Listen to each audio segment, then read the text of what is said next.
I made this video earlier in the day and tried to upload it and failed, and then I had some custom videos and I accidentally uploaded one of those and I deleted it now. It's down, but I've got to remake this video. So, I think I have about an hour. No, I only have about 15 minutes. It's going to take longer than that. So I'm going to read a chapter of Moby Dick to you. This is the first modern novel, and I think it's chapter 42 that I want. Answer to the life, universe, and everything. Also about the color white. The whiteness of the whale. What the white whale was to Ahab has been hinted. What at times he was to me yet remains unsaid. Aside from those more obvious considerations touching Moby Dick, which could not but occasionally awaken in any man's soul some alarm, there was another thought, or another vague, nameless horror concerning him, which, at times, its intensity completely overpowered all the rest, and yet so mystical and well-nigh ineffable it was, that I almost despair putting it in comprehensible form. It was the whiteness of the whale that above all things appalled me. But how can I hope to explain myself here, and yet, in some dim, random way, explain myself I must, else all these chapters might be naught. Though in many natural objects whiteness refiningly enhances beauty, as if imparting some special virtue of its own, as in marbles, japonicas, and pearls, and though various nations have in some way recognized a certain royal preeminence in this hue, even the barbaric grand old kings of Pegu, placing the title Lord of the White Elephants above all other magniloquent ascriptions of dominion, and the modern kings of Siam unfurling the same snow-white quadruped and the royal standard, and the Hanoverian flag bearing one figure of a snow-white charger, and the great Austrian Empire, Caesarian, heir to the overlording Rome, having for the imperial color the same imperial hue, and though this preeminence in it applies to the human race itself, giving the white man ideal mastership over every dusky tribe, and though, besides all this, whiteness has even been made significant of gladness, for among the Romans a white stone marked a joyful day, and though the other mortal symphonies and symbolizings, this same hue is made the emblem of many touching noble things, the innocence of brides, the benignity of age, though among the red men of America, giving off the white belt of wampum was the deepest pledge of honor, though in many climes whiteness typifies the majesty of justice, and the ermine of the judge, and contributes to the daily state of kings and queens drawn out by the milk-white steeds, though even in higher mysteries, I'm sorry about that racist stuff that was in there a minute ago, this was written in 1800, I don't agree with it, the most august religions, it has been made the symbol of divine spotlessness and power by the Persian fire worshippers, the white forked flame being held the holiest on altar, and in the Greek mythologies, great Jove himself being made incarnate in a snow-white bull, and though to the noble Iroquois, the midwinter sacrifice of the sacred white dog was by far the holiest festival of the theology, that spotless, faithful creature being held the purest envoy they could send to the Great Spirit with annual tidings of their own fidelity, and though directly from the Latin word for white, all Christian priests derive the name of one part of their sacred vesture, the alb or tunic, worn from the cassock, and though among holy lamps of Romish faith, white is especially employed in the celebration of the Passion of our Lord, though in the vision of St. John white robes are given to the redeemed, and the 24 elders stand clothed in white before the great white throne, and the Holy One sitteth there like white wool. Yet for all these accumulated associations with whatever is sweet and honorable and sublime, there lurks an elusive something in the innermost idea of this hue, which strikes more of a panic to the soul than the redness which affrights in the blood. this elusive quality is, which causes the thought of whiteness, then when divorced from the more kindly associations and coupled with any object terrible in itself, to heighten that terror to the furthest bounds. Witness to the white bear of the poles, the white shark of the tropics.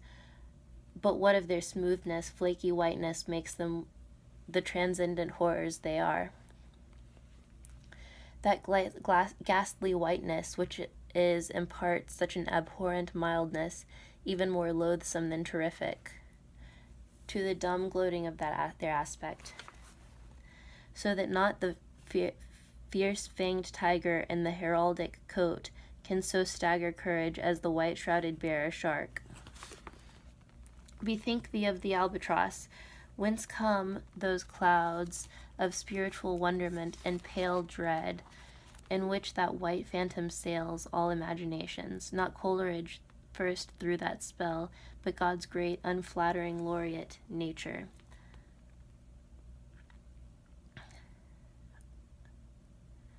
Most famous in our Western annals and Indian traditions is that of the white steed of the prairies, the magnificent milk-white charger, large-eyed, small-headed, bluff-chested, and with the dignity of 1,000 monarchs in his lofty, overscorning carriage. He was elected Xerxes of the vast herds of wild horses whose pastures in those days were only fenced by the Rocky Mountains and the Alleghenies. At their flaming head he westward trooped, like that chosen star which early evening leads on the host of light.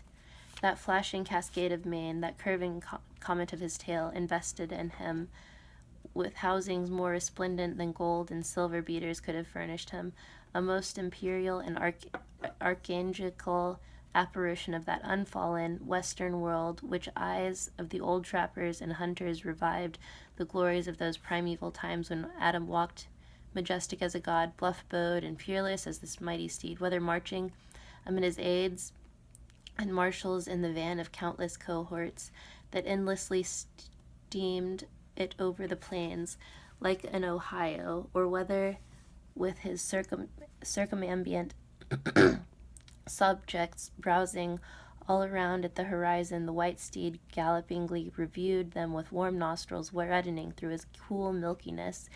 In whatever aspect he presented himself, always the bravest Indian, he was the object of trembling reverence and awe to the bravest Indian. Nor can it be questioned from what stands on legendary record of this noble horse that it was his spiritual whiteness chiefly which so clothed him with divineness, and this divineness that had that in which, though commanding worship, at the same time enforced a certain nameless terror. But there are other instances where whiteness loses all that accessory and strange glory which invests in it, the white steed and albatross. What is it in the albino man that so peculiarly well repels and often shocks the eye, as it is sometimes he is loathed by his own kith and kin? Is it that whiteness which invests him, a thing expressed by the name he bears? The albino is well made as other men, no substantive, I know the word, I just can't talk, deformity, and yet the mere aspect of all-pervading whiteness makes him more strangely hideous than the ugliest abortion. Why should this be so? Nor, in quite other aspects, does nature in her least palpable but not the least malicious agencies fail to enlist among her forces this crowning attribute of the terrible. From snowy aspect, the gauntleted horse of southern seas has been denominated by white squall. Nor, in some historic instances, has the art of human malice emitted so potent an auxiliary. How wildly it heightens the effect that the passage in Froissart, when masked in the snowy symbol of their faction, the desperate White Hoods of Ghent murder their bailiff in the marketplace. Nor, in some things, does the common hereditary experience of all mankind fail to bear witness to the supernaturalism of this hue. It cannot well be doubted that the one visible quality in the aspect of the dead which most appeals to the gazer is the marble pallor lingering there, as if indeed that pallor were much like the badge of consternation around an other world, as if of mortal trepidation here. Trepidation. And from that pallor of the dead we borrow the expressive hue of the shroud in which we wrap them. Nor, even in our superstitions, do we fail to throw the same snowy mantle round our phantoms, all ghosts rising in a milk-white fog, while those terrors seize us. Let us add that even the King of Terrors, when personified by the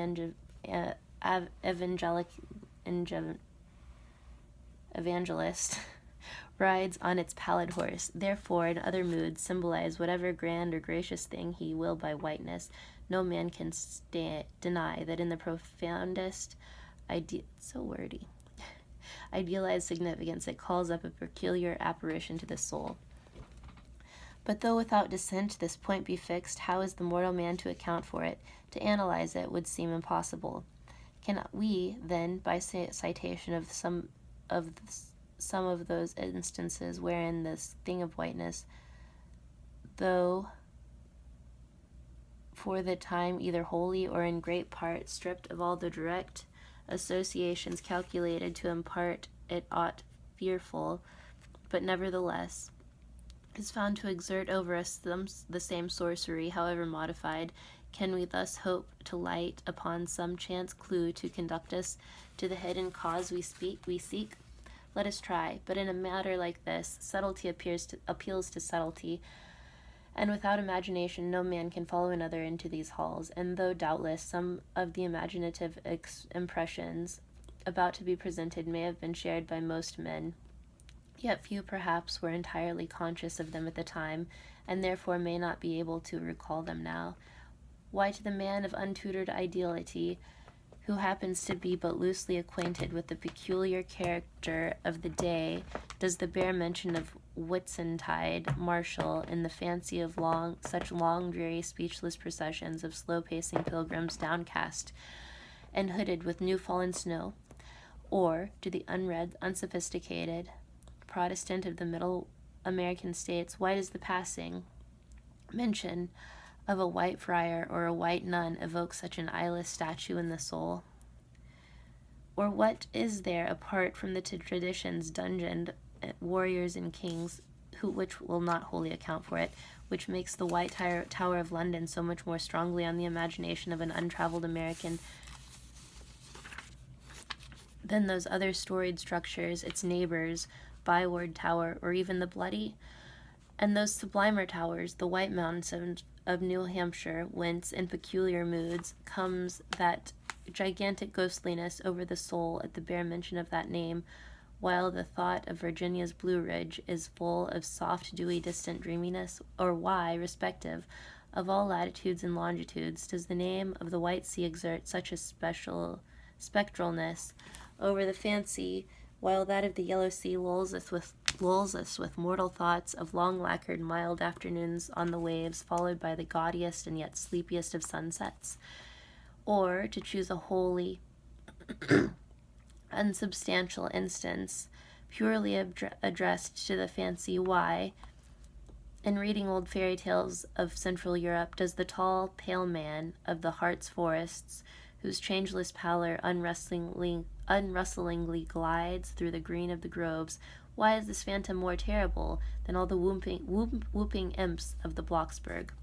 Nor is it altogether the remembrance of the cathedral-topping earthquakes, nor the stampedos of her frantic seas, nor the tearlessness of arid skies that never rain, nor the sight of her wide field of leaning spires, wrenched copestones, and crosses all adroop, like canted yards of anchored fleets, and her suburban avenues of house walls lying over upon each other as a tossed pack of cards. It is not these things alone which make tearless Lima the strangest, saddest city thou canst see, for Lima has taken the white veil, and there is higher horror in this whiteness of her woe.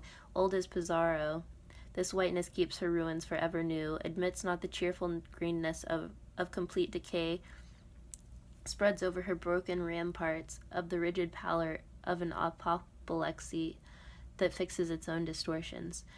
I know that, to the common apprehension, this phenomenon of whiteness is not confessed to the prime agent in exaggerating the terror of objects otherwise terrible, nor to the unimaginative mind is there aught of terror in those appearances whose awfulness to another mind is almost solely consists of this in this one phenomenon, especially when exhibited under any form at all approaching to muteness or universality. What I mean by these two statements may perhaps be respectively elucidated by the following examples. First, the mariner, when drawing nigh the coasts of foreign lands, as if by night he hears the roar of breakers, starts to vigilance and feels just enough trepidation to sharpen all his faculties, but under precisely similar circumstances let him be called from his hammock to view his ship sailing through a midnight sea of milky whiteness, as if from encircling headlands shoals of combed white bears were swimming around him. Then he feels a silent, superstitious dread, and shrouded phantom of the whitened waters is horrible to him as a real ghost. In vain the lead assures him he is still off soundings, heart and helm, they both go down. He never rests till blue water is under him again. Yet where is the mariner who will tell thee, sir, was not so much the fear of striking hidden rocks as the fear of the hideous whiteness that so stirred me. Second, to the native Indian of Peru, the continual sight of the snow-howled Andes conveys naught of the dread, except, perhaps, in the mere fancy of the external frosted desolateness reigning at such vast altitudes, and the natural conceit of what fearfulness it would be to lose oneself in such inhuman solitudes. Much of the same it is with backwoodsmen of the West, who with comparative indifference views an unbounded prairie sheeted with driven snow, no shadow of the tree or twig to break the fixed trance of white sadness. Not so to the sailor beholding the scenery of Antarctic seas, where at times some infernal trick of legerdemain in the powers of frost and air, he, shivering and half shipwrecked, instead of rainbows, speaking hope and solace to his misery, views what seems a boundless churchyard grinning upon him with lean ice monuments and splintered crosses. But thou sayest, methinks, this white lead chapter about whiteness is but a flag hung out from a craven soul. Thou surrenderest a hypo, Ishmael. Tell me, why is this strong young colt foaled in some peaceful valley of Vermont, far removed from all beasts of prey? Why is it?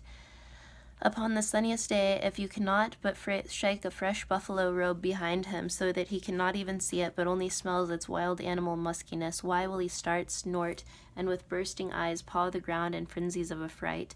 There is no remembrance in him of any gorings of wild creatures in his green northern home, so that the strange muskiness he smells cannot recall to him anything associated with the experience of former perils. For what he knows, this New England colt, of the black bisons of distant Oregon? No, but here thou beholdest, even in a dumb brute, the instinct of the knowledge of the demonism of the world. Though thousands of miles from Oregon, still when he smells that savage musk, rending, goring bison herds are as present to the deserted wild foal of the prairies, which this instant they may be trampling into dust. Thus, then, the muffled rollings of a milky sea, the bleak rustlings of the festooned frosts of the mountains, the desolate shiftings of the windrowed snows of prairies, all these, to Ishmael, are the shaking of the buffalo robe to the frightened colt. Though neither knows where the lie of the nameless things which this mystic sign gives forth such hints, yet with me, as with the colt, somewhere those things must exist, though in many aspects this visible world seems... Sorry, someone came to the door.